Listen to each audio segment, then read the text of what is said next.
សរសើរតាមទំនុកដំកើងដែលយើងនឹងសរសើរដំកើងព្រះតាមទំនុកដំកើងជាមួយគ្នាចាសសូមឲ្យចិត្តយើងដែលជាកូនព្រះនោះបានសរសើរទ្រង់រាល់ថ្ងៃត្បិតព្រះ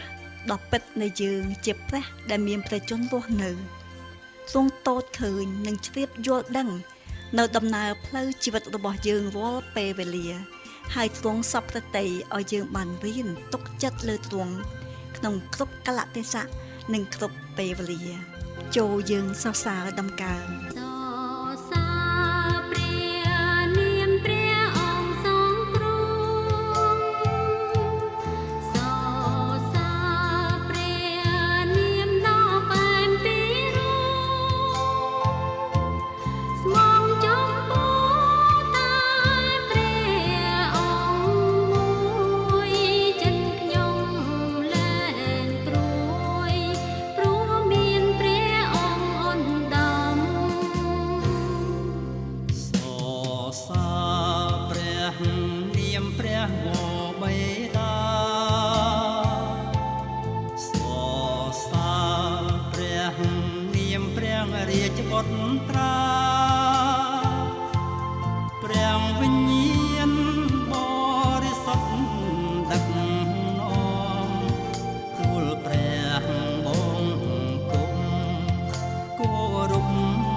ណែអស់ទាំងកូននៃព្រះដ៏មានអធិឫទ្ធិអើយ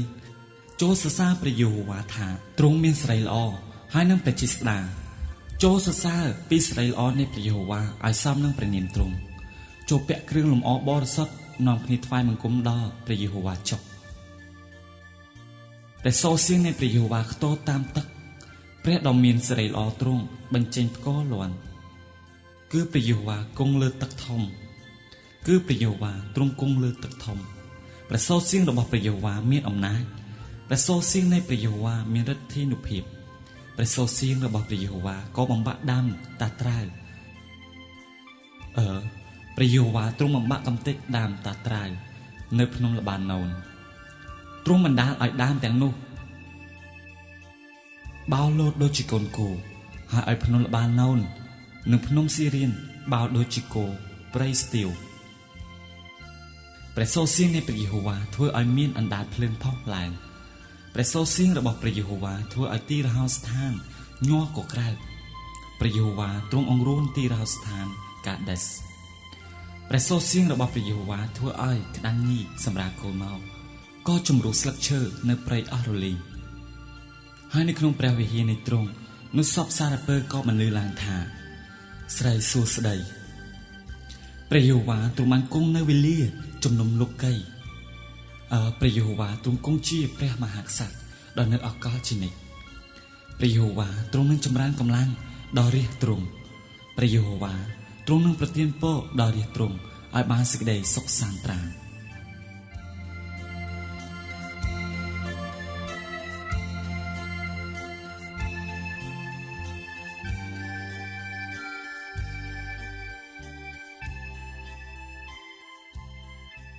នៅពេលដែលមេឃខ្មៅងងឹតហើយមានភ្លៀងធ្លាក់នោះតើបងប្អូនមានចំណាប់អារម្មណ៍យ៉ាងណាដែរពេលខ្លះខ្ញុំមានចិត្តអំណរនៅពេលដែលមានភ្លៀងនៅពេលថ្ងៃពិសេសគឺថានៅពេលដែលខ្ញុំនៅក្នុងផ្ទះឈរនៅមាត់បង្អួចមើលខ្យល់បក់ដុំពពកស្ដាប់សំឡេងដំណក់ទឹកភ្លៀងនិងផ្គរលាន់នៅក្នុងទំនុកដំកើង29បានបរិយាយពីខ្យល់ព្យុះប្រហែលជាស្ដេចដាវីតបាននៅទីវាលឬក្នុងរអាងភ្នំនៅពេលដែលមានខ្យល់ព្យុះបក់បោក ដែលទ្រង់អាចនឹងមើលឃើញអំណាចចេស្តារបស់ព្រះនៅក្នុងខ្យល់ព្យុះនោះនៅក្នុងទំនុកដង្កើង29នេះបានចាប់ផ្ដើមដំបូងថាណែអស់ទាំងគុណព្រះដ៏មានឥទ្ធិឫទ្ធិអើយចូលសរសើរដល់ព្រះយេហូវ៉ាថាទ្រង់មានសេរីល្អហើយនឹងព្រះចេស្តាចូលសរសើរពីសេរីល្អនៃព្រះយេហូវ៉ាឲ្យសមនឹងព្រះនាមទ្រង់ចូលពាក់គ្រឿងលម្អបរិសុទ្ធនាំគ្នាថ្វាយបង្គំដល់ព្រះយេហូវ៉ាចុះទំនុកដំកើងដែលយើងបានស្ដាប់រួចមកហើយនេះបង្ហាញឲ្យឃើញពីអ្នកនិពន្ធមានការចាប់អារម្មណ៍ពីសេរីល្អនៃព្រះប្រហែលជាស្ដេចដាវីតមើលឃើញដុំពពកខ្មៅប្រមូលផ្ដុំគ្នាហើយមើលទៅនេះប្រៀបដូចជាជីវិតយើងនៅពេលដែលឃើញដុំពពកចាប់ផ្ដើមប្រមូលរួមគ្នាមេឃឡើងពណ៌ខ្មៅងងឹតនោះយើងដឹងថានឹងមានភ្លៀងខ្ជាប់ព្យុះបក់មកលើជីវិតយើងនោះតើបងប្អូនគិតឃើញពីសេរីល្អរបស់ព្រះដែរឬទេស្ដេចដាវីតបានឃើញពីសេរីល្អរបស់ព្រះតែជាញឹកញយដែលយើងមើលមិនឃើញសោះព្រោះយើងគិតតែពីរកផ្លូវរត់គេចជាជាងមើលទៅឃើញនៅសេរីល្អរបស់ព្រះនៅក្នុងខ3ទៅដល់ខ9ស្ដេចដាវីតបានពណ៌នាពីខ្យល់ព្យុះថាព្រះសូរសៀងនៃព្រះជាម្ចាស់ខ្ទាល់តាមទឹកព្រះដ៏មានសេរីល្អទ្រង់បញ្ចេញផ្គរលាន់ព្រះសូរសៀងរបស់ព្រះជាម្ចាស់មានអំណាចឫទ្ធានុភាពស្ដេចដាវីតឃើញភ្នែកបន្ទោលនិងឮផ្គរលាន់ដែលទ្រង់ថ្លែងគួរឲ្យចាប់អារម្មណ៍ថាព្រះសូរសៀងរបស់ព្រះជាម្ចាស់ក៏បំបាក់ដើមតាត្រាវព្រះសូរសៀងរបស់ព្រះជាម្ចាស់ធ្វើឲ្យទីរហោឋានញ័រកក្រើកព្រះសូរសៀងរបស់ព្រះជាម្ចាស់ធ្វើឲ្យក្តាន់ញីសម្រាលកូនមកព្រះសូរសៀងរបស់ព្រះជាម្ចាស់អាចនឹងបំបែកកក្រើកនឹងធ្វើឲ្យស្ដេចដាវីតបានបញ្ចប់នៅក្នុងទំនុកដង្កើងនេះដោយបានបង្ហាញឲ្យឃើញពីរាជអំណាចរបស់ព្រះដែលទ្រង់ជាស្ដេចគ្រងរាជដ៏អស្ចារ្យជានិច្ចនៅក្នុងខ10ថាព្រះយេហូវ៉ាទ្រង់បានគង់នៅវេលាចំនួនលោកីព្រះយេហូវ៉ាទ្រង់គង់ជាមហាក្សត្រនៅអស្ចារ្យជានិច្ចព្រះជាម្ចាស់ទ្រង់គ្រងរាជដល់សព្វថ្ងៃនេះដូច្នេះសូមកុំឲ្យមានការភ័យខ្លាចនៅពេលដែលជួបព្យុះបក់បោកដល់ជីវិតយើងនោះសូមសម្លឹងមើលទៅសេរីនិងអំណាចចេស្តារបស់ទ្រង់វិញជាញឹកញយព្រះតែងនិយាយមករកយើងក្នុងកណ្ដាលខ្យល់ព្យុះនៃជីវិតនោះឯងលើក្រោយនៅពេលដែលបងប្អូនដឹងថាខ្លួនកំពុងនៅកណ្ដាលខ្យល់ព្យុះនោះសូមសំងំចាំស្ដាប់ព្រះសូរសៀងរបស់ព្រះជាម្ចាស់ហើយសម្លឹងមើលទៅចេស្តានិងសេរីល្អរបស់ទ្រង់ដែលនឹងរំលឹកឲ្យយើងដឹងថាអ្វី